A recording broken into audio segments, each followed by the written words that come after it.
దేశంలో యాంటీబయాటిక్స్ వాడకం కలకలం రేపుతోంది. అవసరం లేకుండా అడ్డగోలుగా యాంటీబయాటిక్స్ వాడుతుండటంతో ప్రజల ప్రాణాల మీదకు తెస్తుంది. హైదరాబాద్ ఉస్మానియా సహా దేశంలోని 20 ఆసుపత్రులలో ఎన్సీడీసీ యాంటీబయాటిక్స్ వాడకంపై సర్వే చేసింది. విచ్చలవిడిగా వాడకం ప్రమాదమని నిపుణులు హెచ్చరిస్తున్నారు.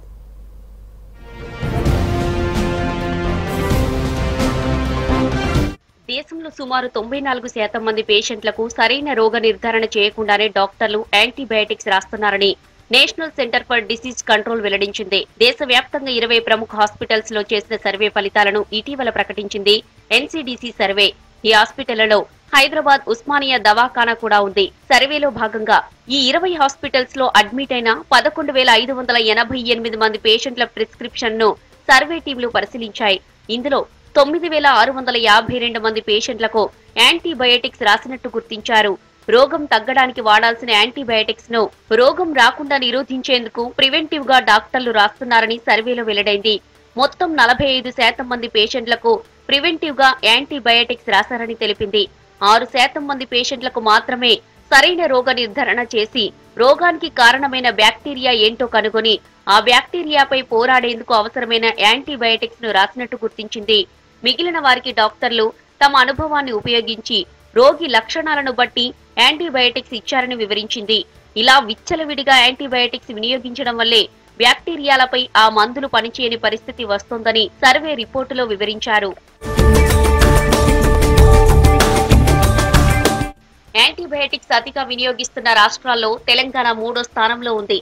Public health foundation of India, Boston university 2011 నుంచి 2019 వరకు చేసిన స్టడీలో ఈ విషయం తేలింది.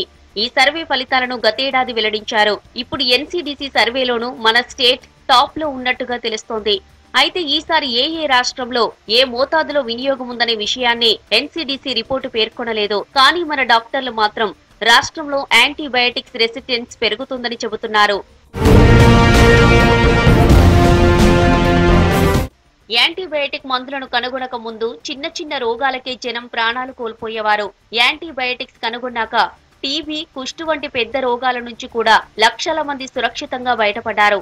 అయితే ఇప్పుడు మళ్లీ చిన్న రోగాలకే ప్రాణాలు కోల్పోయే ప్రమాదకర పరిస్థితులు వస్తున్నాయి. యాంటీబయాటిక్స్ ను విచ్చలవిడిగా వాడటమే ఇందుకు కారణమంటున్నారు డాక్టర్లు. దగ్గు, జలుబుకు కూడా జనాలు యాంటీబయాటిక్స్ వాడుతుండటంతో రెసిస్టెన్స్ కు దారి తీస్తోంది. తింటూ ఉంటే వేప తీయగైనట్టు బ్యాక్టీరియాలు యాంటీబయాటిక్స్ ను తట్టుకునే శక్తిని సంతరించుకుంటున్నాయి. దీంతో ఏదో పెద్ద రోగం వచ్చి అవసరమైనప్పుడు యాంటీబయాటిక్స్ వాడినా ప్రయోజనం ఉండడం లేదు. ప్రస్తుతం టీబీ మరణాల్లో 50% యాంటీబయాటిక్ రెసిస్టెన్స్ వల్లే జరుగుతున్నాయని అంటున్నారు ఎక్స్పర్ట్స్.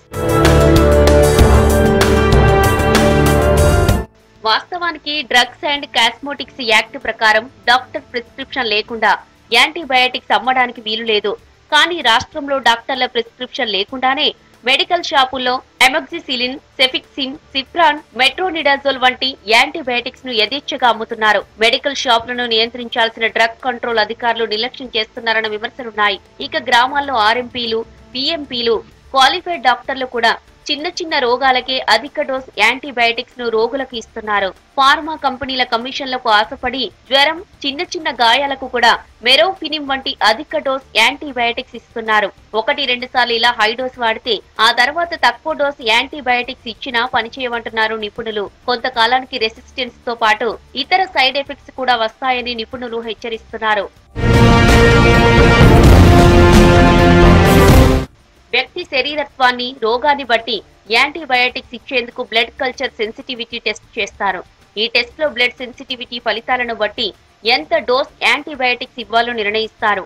4-5 దవాఖాన్లు ఈ పద్ధతిని పాటిస్తున్నాయి. గతంలో నిమ్స్ లో యాంటీబయాటిక్స్ స్టేవార్డ్షిప్ పేరిట ఓ కార్యక్రమం ప్రారంభించారు. యాంటీబయాటిక్స్ రెసిస్టెన్స్ పై రోగులకు, డాక్టర్లకు అవగాహన కల్పించడమే ఈ ప్రోగ్రాం ఉద్దేశం. కానీ ఎవరూ దీన్ని పాటించడం లేదు. రాష్ట్రంలో ఏటా 70,000 మంది టీబీ బారిన పడుతున్నారు. ఇందులో 5-8,000 మంది మల్టీ డ్రగ్ రెసిస్టెన్స్ టీబీ బారిన పడుతున్నారు. సాధారణ టీబీ వచ్చిన వాళ్లలో మరణాల రేటు 2-3% ఉంటే డ్రగ్ రెసిస్టెన్స్ టీబీ వచ్చిన వాళ్లలో 25% నుంచి 40% మంది చనిపోతున్నారు.